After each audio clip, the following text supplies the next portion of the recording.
الحمد لله.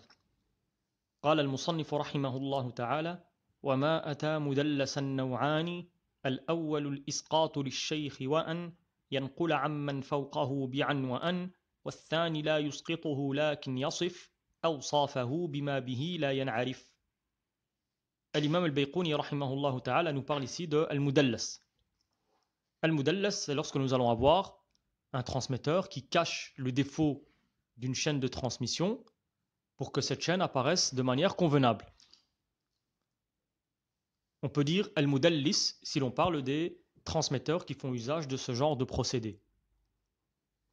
Il y a deux grandes catégories de tadlis. Tadlis ou l'isnad, sous lequel il y a des catégories, comme tadlis al-atf, tadlis al-qata', etc. Et il y a tadlis al-shuyukh. C'est pour cela ici qu'il cite ces deux catégories. Pour quelle raison un transmetteur ferait usage de ce genre de procédé?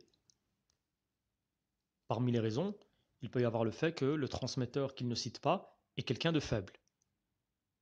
C'est ce qui s'appelle tadlis ou taswiya, et c'est le pire des tadlis qui existent.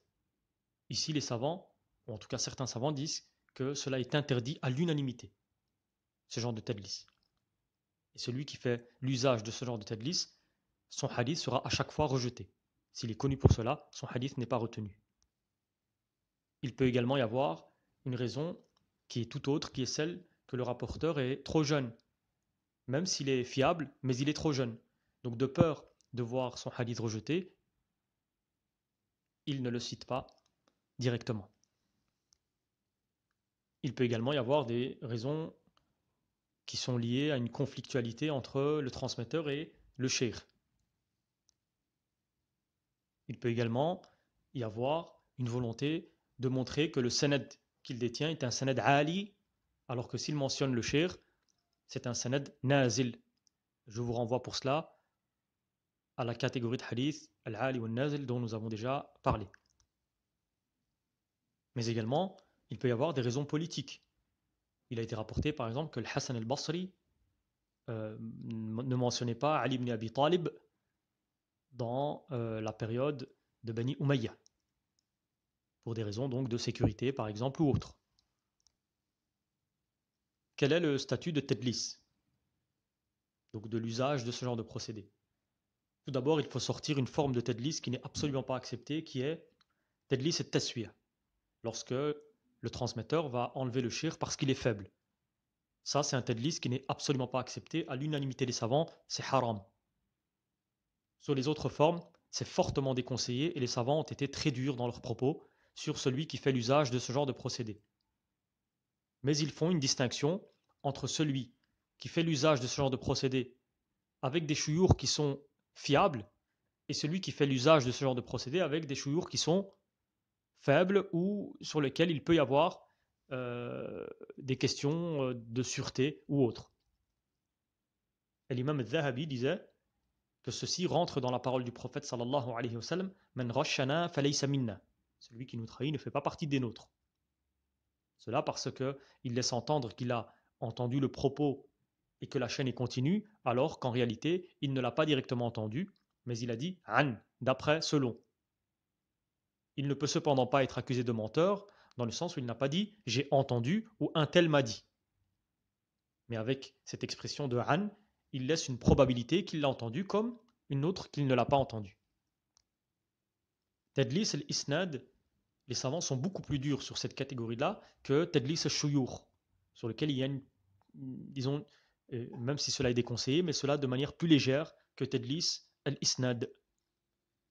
Et cela parce que il peut y avoir des raisons qui sont légitimes, parce que le shir ne soit pas mentionné selon des descriptions par mesure de sécurité, parce que le contexte politique ne permet pas que le shir soit mentionné tel qu'il est connu habituellement chez les muhaddithoun, donc pour que son information puisse passer normalement. Mais il le cite tout de même, donc il n'y a pas de manquement dans la chaîne, mais il ne le cite pas tel qu'il est connu habituellement pour que cela passe plus facilement.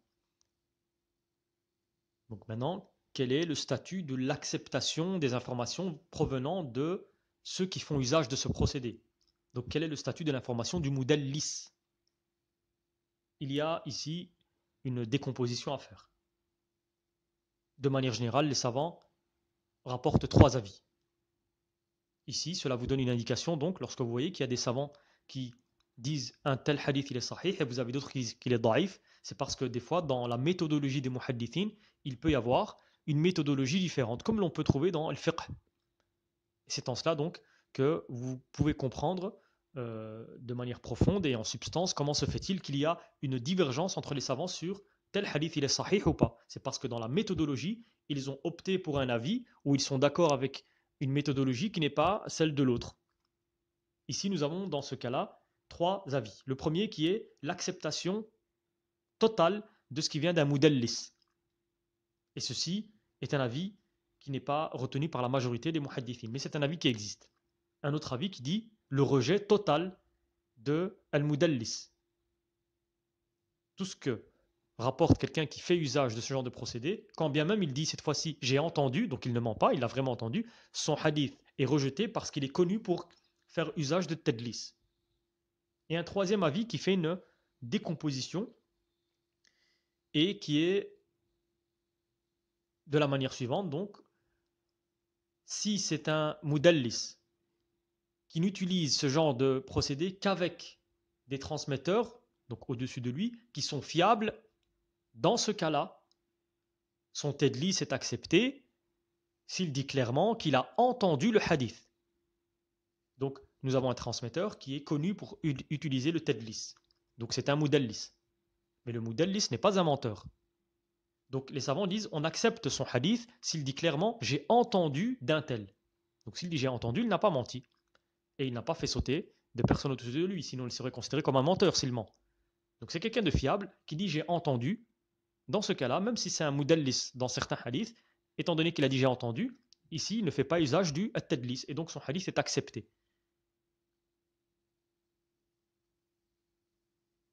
Quant à la deuxième catégorie de cet avis-là, qui sont ceux qui font le tadlis avec des transmetteurs qui sont faibles, dans ce cas-là, leurs hadiths ne sont pas acceptés. Et après, il y a une étude qui peut être faite au cas par cas. On ne peut pas ici tirer en longueur sur les descriptions qui sont faites par les savants concernant cette catégorie de hadith.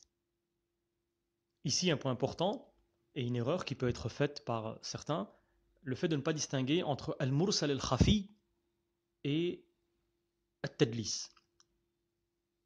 Dans les deux cas, al-mursal al-khafi et le tadlis, le rapporteur ou les rapporteurs, ici, donc un de chaque, va rapporter quelque chose d'un shir, mais ils n'ont pas entendu cette chose.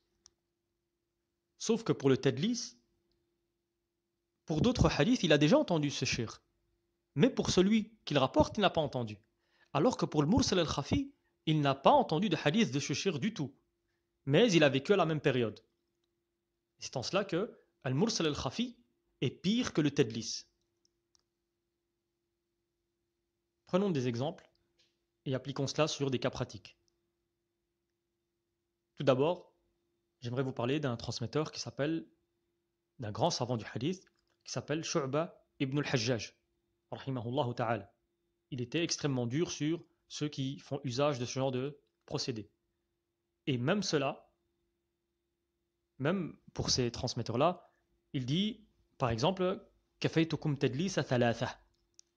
Trois sortes de mudallis, je me porte garant de leurs propos, de leurs hadiths.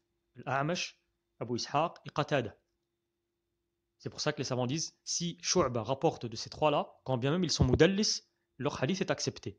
Parce qu'il était extrêmement dur et il a fait des études extrêmement poussées sur ses transmetteurs, de sorte à ce que même si, quand bien même ils disent an, alors que nous avons dit préalablement que le mudallis s'il dit an, son hadith n'est pas accepté.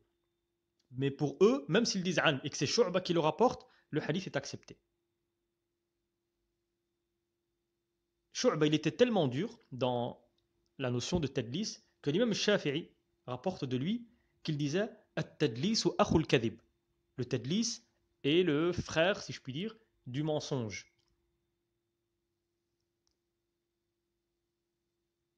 Et nous avons dans les deux authentiques, le Bukhari ou Muslim, des chaînes de transmission avec des modèles dedans.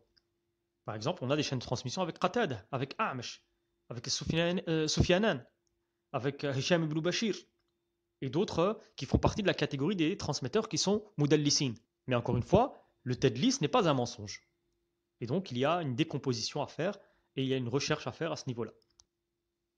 Al-Bukhari, par exemple, lorsqu'il rapporte un hadith avec une chaîne de transmission dans laquelle se trouve un mudallis, il va en parallèle ramener le même hadith ou un hadith qui va dans le même sens, qui rapporte presque les mêmes propos, ou en tout cas qui s'inscrit dans la même lignée que ce hadith-là, avec une chaîne de transmission dans laquelle il n'y a pas de mudallis.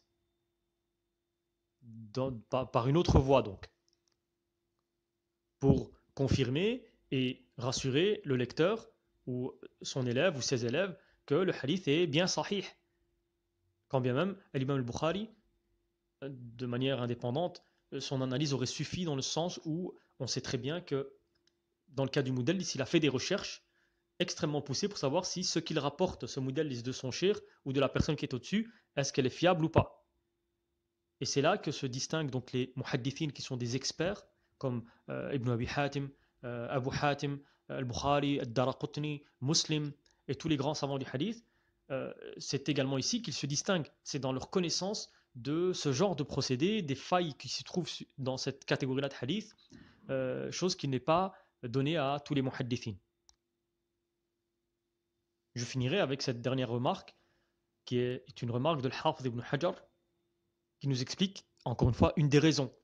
Il dit, ce qui a été rapporté, comme quoi l'imam al-Thawri, Sufyan al-Thawri, Sufyan al-Thawri min a'lam al-tabi'in, fait partie des plus savants parmi les tabi'in.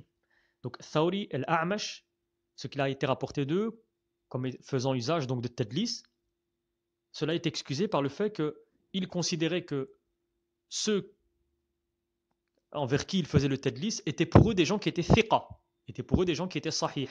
Mais il faisait le tadlis parce qu'il savait que d'autres savants du hadith considéraient que ces transmetteurs étaient faibles.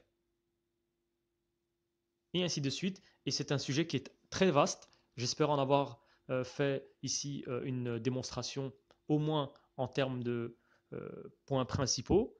Et Inch'Allah, on essaiera de faire des analyses plus poussées dans d'autres livres. Wallahu ta'ala a'lam.